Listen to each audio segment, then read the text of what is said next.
Can you see by the dawn's early light what so proudly we hailed at the twilight's last gleaming, whose broad stripes and bright stars through the perilous fight o'er the ramparts we watched were so gallantly streaming in the rocket's red glare, the bombs bursting in air gave proof through the night that our flag was still there. Oh, say does that star-spangled banner yet wave o'er the land of the free and the home of the brave?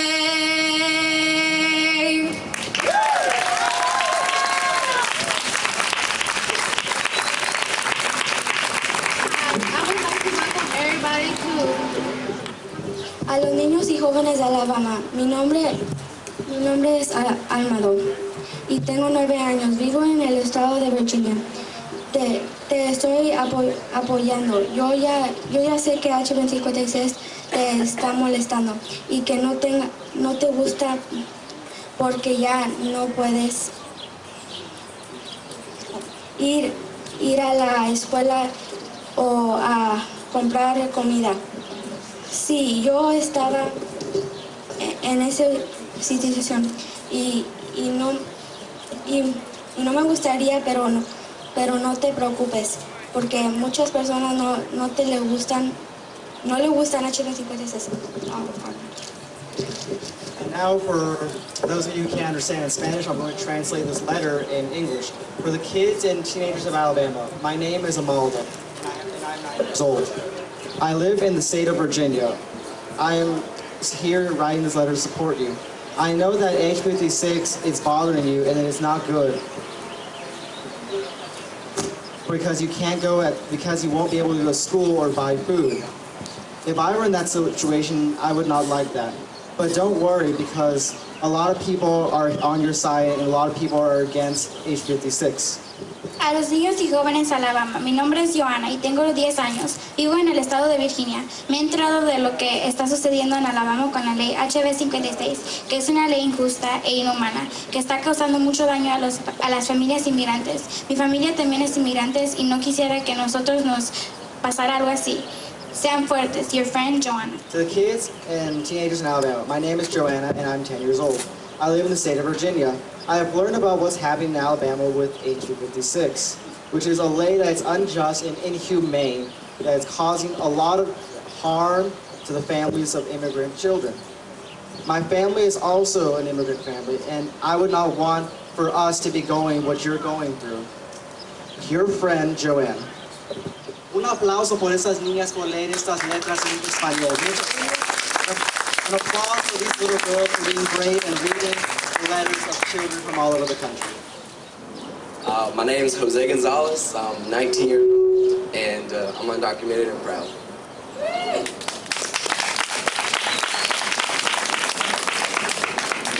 I came to the U.S. when I was just about 5. I finally moved here to Alabama, and 14 years to this day, it's been my home. I was always growing up, my parents put much emphasis in knowledge and education. They encouraged me to do my best in school and to make something of myself. And so I did. In high school, I took the hardest subjects, and I spent the most time in the library, all to make me proud. It was hard, but with my parents' support, I was able to graduate top of my class with the highest grades.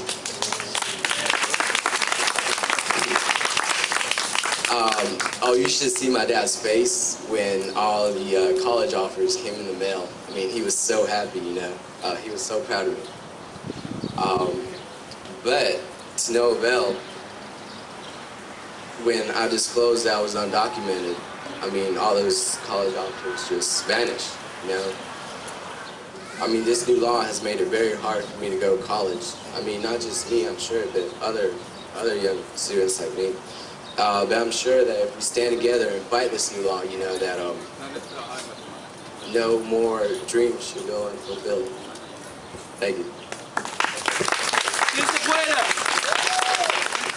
Hello, my name is Jocelyn, Hola, mi nombre es Jocelyn. and I am 14 years old. Tengo 14 años. I'm undocumented and unafraid. Soy indocumentada y no tengo miedo. I was brought here at the age of 6 Me trajeron aquí cuando tenía 6 años, with a dream of a better life. con un sueño de la mejor vida. I remember all my aunts and uncles always putting me out for more, for becoming someone in life, and for being the first one out of the whole family to graduate. Me acuerdo que mis tíos y tías me empujaban adelante porque yo iba a ser la primera que se iba a graduar en toda la familia. My family left 6 months ago to Mexico. Mi familia se fue hace 6 meses a México. My mom was scared. Mi mamá tenía miedo, She didn't know what to do anymore. no sabía lo que hacer. She just wanted to grab her things and go and live with my grandparents. Solo quería agarrar sus cosas y irse y vivir con mis abuelos. I was ready to leave, Estaba lista para irme, but my uncle talked to her and she left me under his custody. pero mi tío habló con ella y ella me dejó bajo la custodia de mi tío. I have a little sister, Tengo una hermana menor, and she's 3 years old. tiene 3 años. I want her to look up to me. Quiero que ella me vea en buena luz. She was born here, and I know that if she comes back, she will have an education and she won't have to go through everything I'm going through. Ella nació aquí y yo sé que si ella regresa, ella no va a tener que sentir todo lo que yo estoy sintiendo. My mom, my stepdad, and my sister, I've missed them for 6 months. Mi mamá, mi padrastro y mi hermana los he extrañado y he estado sin ellos por 6 meses. I sometimes wake up wanting to give up on everything and go with them. Hay días en cuando yo me despierto y me quiero ir con ellos. But then I think, and then I want to be the one to graduate, to do something. I want to be the first one out of the family to do something, and to my sister to look up to me, and for me to become someone big. I have dreams, and I want to accomplish them. Yo me quiero quedar acá porque quiero ser la primera en graduarme, en ser la primera en mi familia de hacer algo en este país. Yo tengo sueños, yo me quiero graduar y yo quiero que mi hermana me vea a mí en buena luz cuando regrese. That's why I decided to stay here. Eso Because I'm a fight, es por cual yo decidí quedarme acá, porque yo voy a pelear and I will bring my sister back y yo traeré a mi hermana de regreso and my family. y mi familia. Thank you. Gracias. Everything was going great Todo estaba yendo bien until a year ago. hasta hace un año. My dad was deported, Mi padre fue deportado and ever since then it's been quite hard. y desde ahí ha sido muy difícil. My mom, she has tried her best to work really hard, Mi madre ha tratado lo más que puede, o lo más que pudo de trabajar duro. but it's getting a little bit complicated because now that this law has been passing, she's afraid to go out and work, knowing that any moment she could get stopped by the police and never come back. Pero desde que esta ley ha pasado, ella tiene miedo y todo se ha complicado porque tiene miedo de que cuando salga ella no pueda regresar. And I'm sure everybody's afraid of that too. Y yo estoy casi seguro que todos tienen miedo de eso también. My dream is to be a pediatrician. Mi sueño es ser pediatrician.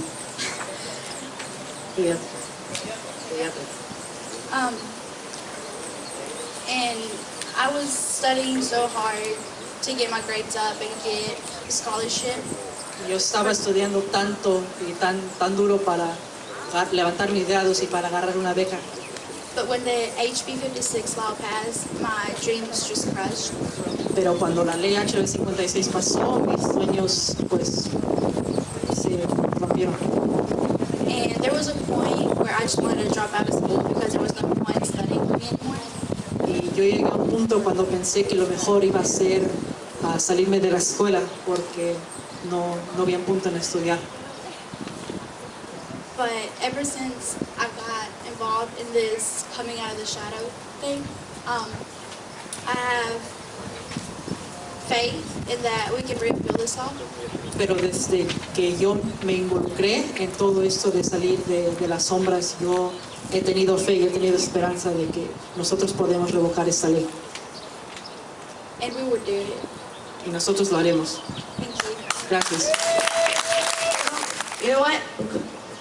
I've been quiet all my life, and I'm deciding to be here because I want everybody to know. I want everybody to know what we're going through, and I want everybody to at least have a chance to pick, be like, hey, what's really going on?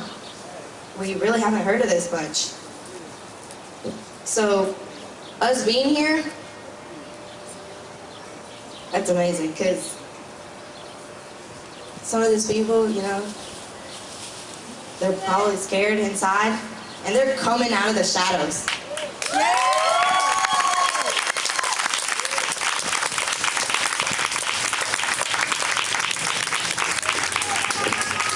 So,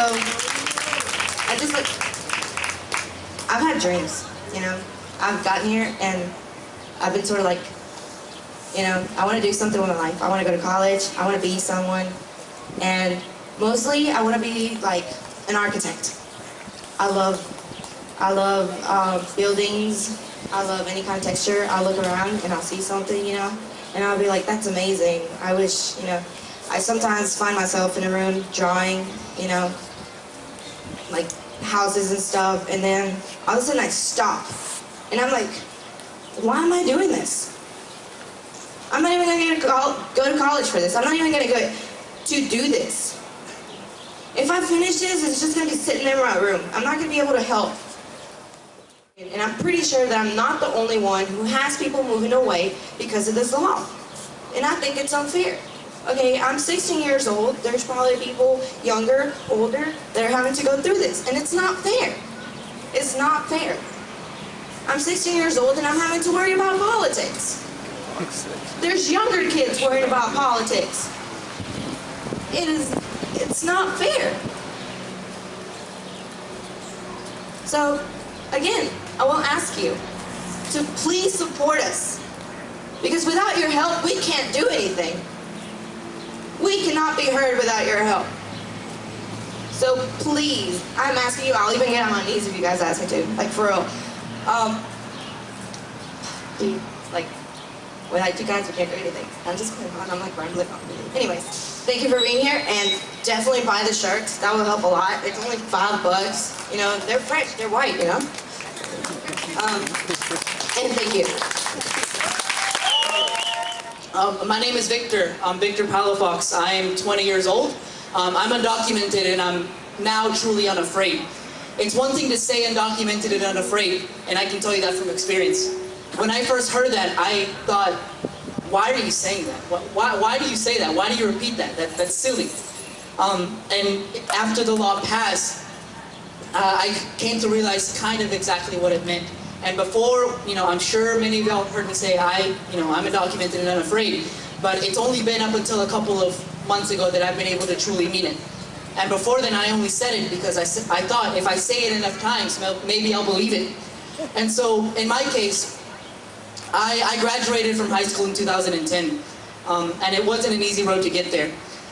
When I came to this country, I came here second semester, first grade. I graduated, every single year with honors, with advanced courses, with all these type of awards and stuff. And so from the beginning, I knew that I wanted to go to university, that I wanted to be someone. and that I wanted to be able to give my parents something in return for all the sacrifices they gave me. But when I hit 6th grade, when I hit middle school, I talked to a counselor and I asked her what were my options. I am undocumented, or before I said illegal, I didn't know what undocumented meant up until a couple months ago. And I said, you know what, I'm illegal and I need your help getting into university. And she said, well, you know, you are illegal and you're just wasting your time. You're not going to go anywhere, you're going to hit a brick wall, just give up now. And yeah, I gave up then and there. I didn't care. I left everything behind. I stopped going to the honor courses. I stopped caring for school, really. And I grew really to hate what undocumented meant. And I used to blame myself, and I used to blame my parents, and I used to blame everyone who was in a maybe 1 foot radius of me. And my grades were down, were awful, and that wasn't the only thing that was down. You know, I was depressed, I was anxious, I didn't know what to do. And so I blamed my parents and I asked them, you know, why did you bring me here? Why did you have to do this? You could have saved me all of this, and yet you decided to willingly put me through this. And there were days where I said, you know, I just want to go home, not really knowing where home was.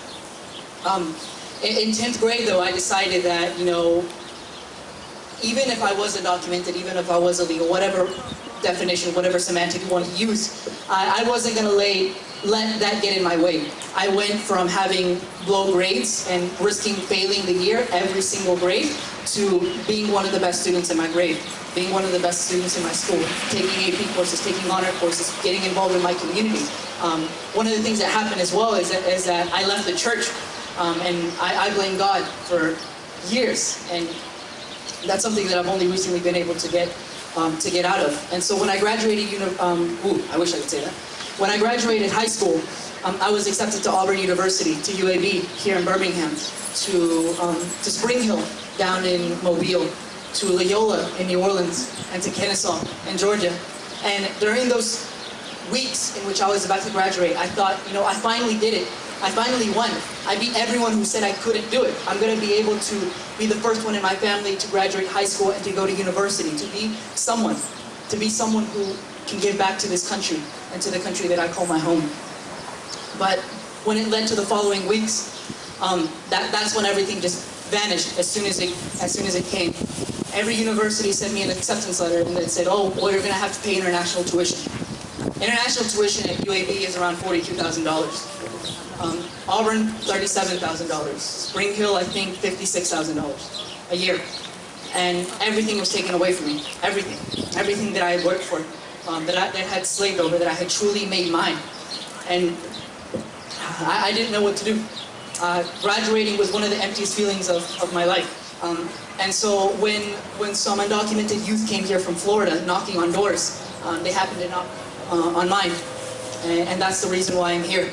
And one of the main reasons why we held this event is to show what undocumented youth leadership looks like. We don't need someone to tell us, this is what you're going to say, go say it. This is where you're going to be here. We set this event on our own terms. We set this event with our own money. We set this event with our own efforts. And everything that you see here today is something that we've been building up in Alabama for the past couple of months. Because being undocumented and unafraid isn't something you decide to be on a whim's notice. It's something that develops. Everyone behind you here has decided to be here, has decided to stand here in front of you. And so, thankfully, y'all decided to stand with us. The last thing I want to say before we close off the event is to never forget what you heard here today. Because when we all go home to our houses, to our offices, whatever it might be, we all go back to our own realities. You might go back to yours, and we'll go back to ours. And after you hear all these stories, after you heard everything and saw everything in front of you, the question is, what are you going to do afterwards? And so I truly hope that you support the youth that are standing here in front of you, because like Lupita said, we can't do it without y'all. You can't speak for a community if you're not part of a community. And we're part of this community, and we ask to be able to speak with y'all. So, you know, thank you so much. This is something that truly means a lot to me, and I set a personal benchmark of not crying, and I managed to not cry. It's great. So thank y'all so much. Really.